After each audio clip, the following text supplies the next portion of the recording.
Welcome to Bookshelf Builds, where stories take shape, one block at a time.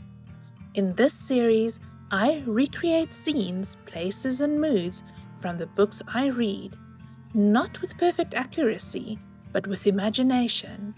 These builds aren't meant to be exact replicas, but rather personal interpretations inspired by how the story made me feel, what stood out to me, and how I pictured the world in my mind. So grab a cup of tea, settle in, and let's step into the pages of today's book. Hey guys, so today we'll be discussing The Nightingale by Kristin Hannah, and I will just be touching on a few things and what I thought of the book. I don't want to create any spoilers, so I won't be delving into much detail, but I just want to give an overall of it and what my thoughts were. I really enjoyed Kristin Hannah's style of writing this book, although I haven't read any other books of hers, to be fair. I really enjoyed where they were jumping between modern day and back in the day, where they introduced this character at the start, and you don't know who this is back in the day. You're not sure, is it Vianne? Is it Isabel? Is it a completely different person who is currently, kind of dealing with their history? It is revealed at the end, and it's an emotional ride, because you're always thinking in the back of your mind, is this person her? And it only jumps back every so often. So it's not all the time, but I really enjoyed that back and forth and that mystery of who this woman is. I really enjoyed the pacing of the book, although I know a lot of people say it's so slow, they got bored. The first half was really slow, but I really enjoyed actually delving into the history because I am generally not someone who enjoys history or retains the information. So I had the opportunity to read and kind of like research and see which aspects of this was true. For example, I did not know that the Jewish people had to wear an emblem on their clothing so they could be identified. So things like that I really enjoyed being able to go and research. I really also didn't even know that this was based on the real Nightingale. I think she's called André de Jong, and it was so fascinating actually going through some historical research to be able to understand this book better. So for those people who haven't read this book before, this book plays off in the World War II era, where France is being invaded by Germany, and how that plays off during the World War II era. It is emotional. To me, I really found this book very touching. There were certain times where I felt like, wow, like I can just imagine. I've never actually felt on the verge of tears for some things, and in this book, there's a point where Bian's neighbor needs to get away because she is Jewish, and then what happens to them, and that incident is where I felt really emotional. But I know I've read some other things where people felt more emotional, and even where they depict what it looks like in the camps, and whether that's accurate or not, it still stirs something within you, which I found really touching, and which makes the book really great for me. I just feel like a historical fiction where that forces me to go and Google and to figure out if this was true, if it was not true, but also that stirs that emotion within. I think that's what makes a great historical fiction book. And then just lastly, I also just want to mention that the relationships is what really got me in this book, right? So there's the two sisters who seem to be the focal point, but they have all these various relationships with each other firstly, and that how that develops from being a very rocky relationship and with their dad, and then how that develops into the future and how that actually, kind of, I don't know, through this very tough emotional time and physical time, they actually become so much stronger in their relationship with each other, and also just their personal character development, where they go from these dependent little girls, it seems, where they become super independent as women, and how they stand on their own two feet, and have to defend themselves as well. and then how they step out and help other people. So to me, this was so inspirational.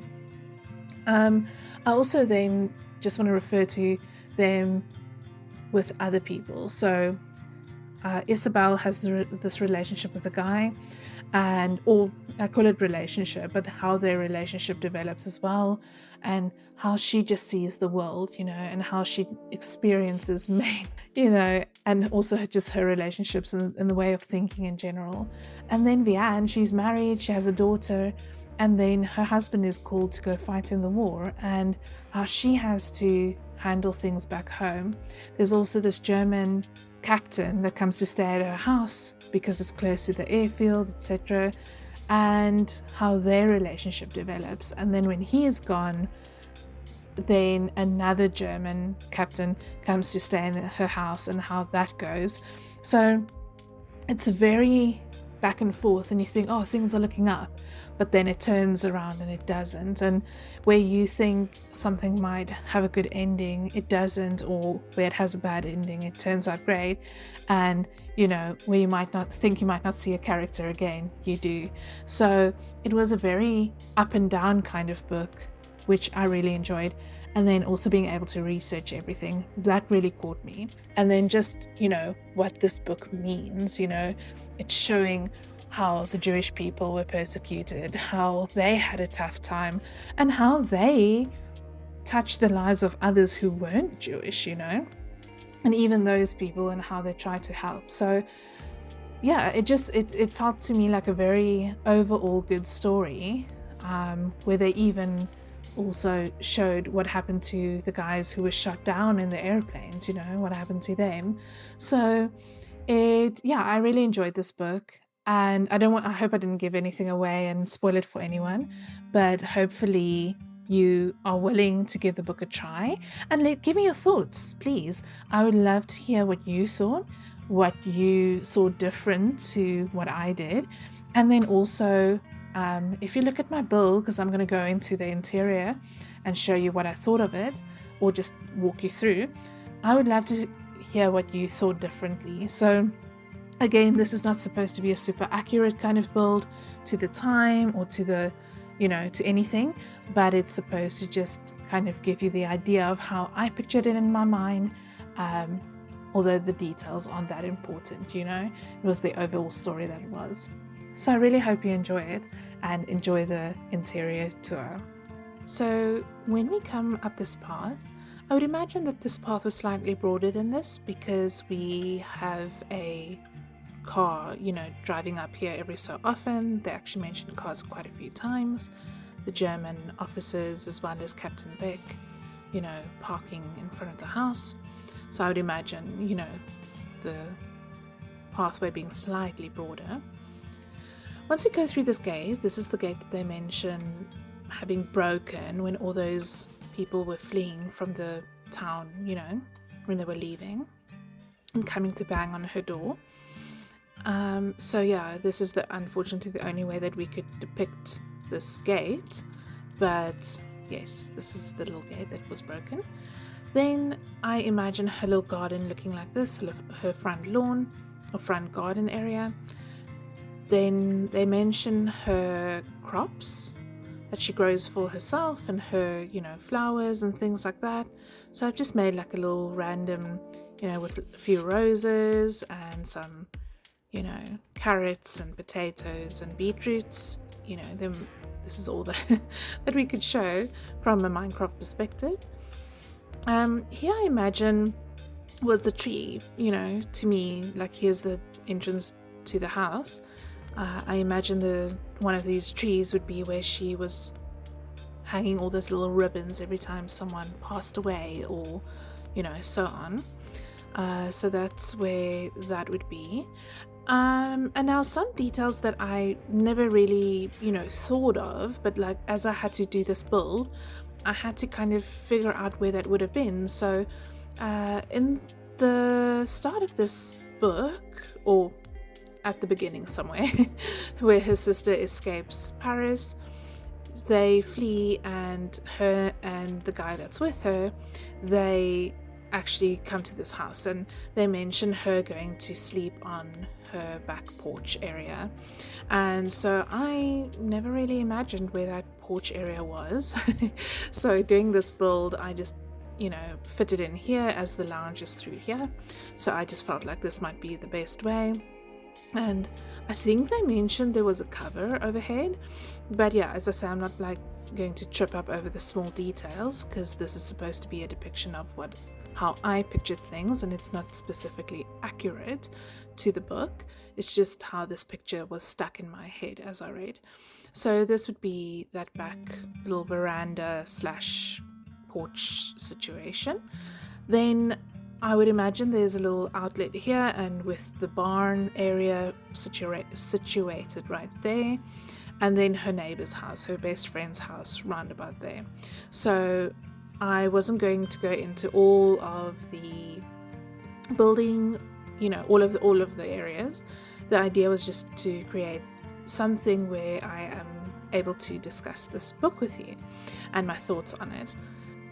So once we enter through the front door, I imagine the dining room to be right here.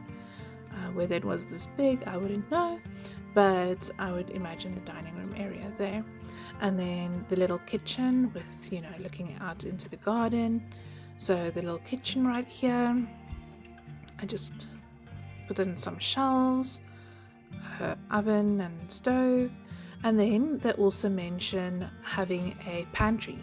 So I just put in some storage right here with some barrels and some fireplaces where we have things on there. Obviously, the food became scarce eventually, so this wasn't filled up or anything.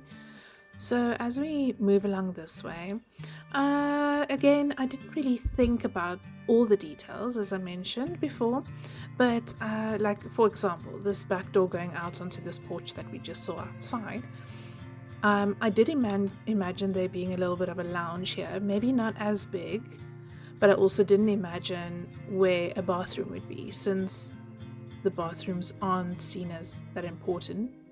So through here, there's nothing here, but I imagined, let's say, that would be a bathroom, just because I imagined below the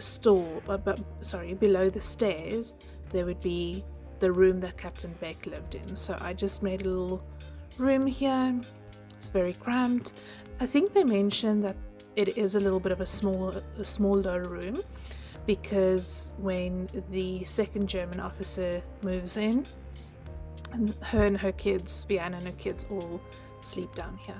So that's pretty much how I imagined most of the downstairs area.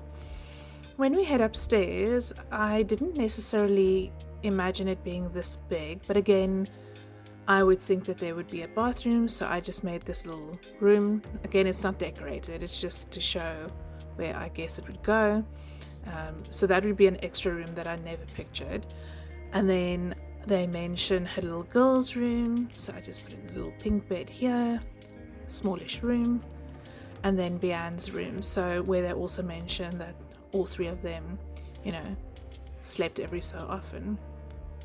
So that's my depiction. I do think they also mention a loft, so I could have actually closed this up to depict that as well upstairs, but as I said, it's not supposed to be that accurate. I just put in a little lookout here. I don't really know if that's accurate at all, but yes, so that's pretty much the way that I've pictured it. And there's small little things, where they mention things like, oh, she came downstairs and hoped he wasn't down there, or where his car pulls up and she would look at the window, or little things like that. So this is pretty much how I just pictured it to be.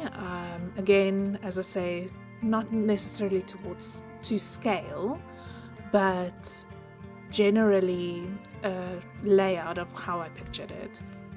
So in general, I just kind of imagined a little white house. I mean, maybe it could have been a little bit cobbled or anything, similar to that. But yeah, that's pretty much how I imagined it looking. And just the little things, Oh, the other detail that I didn't necessarily put in, but that I thought of as well, is at the end of the book where they come fetch the little boy that she has taken care of, they mention, I think, a large tree where they play under. So I imagine that tree being around here, closest to the house where, if the barn was situated here, and her neighbors more or less that way, I imagine that tree being here. But as I said, the whole idea is just for me to show you what I pictured in the building and how that would look like from my own brain to yours. It would be really interesting to know how you pictured it and how you would have done this differently.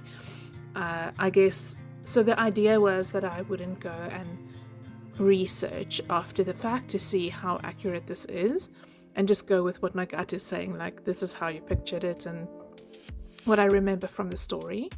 But yes, that's pretty much it for the interior of this build.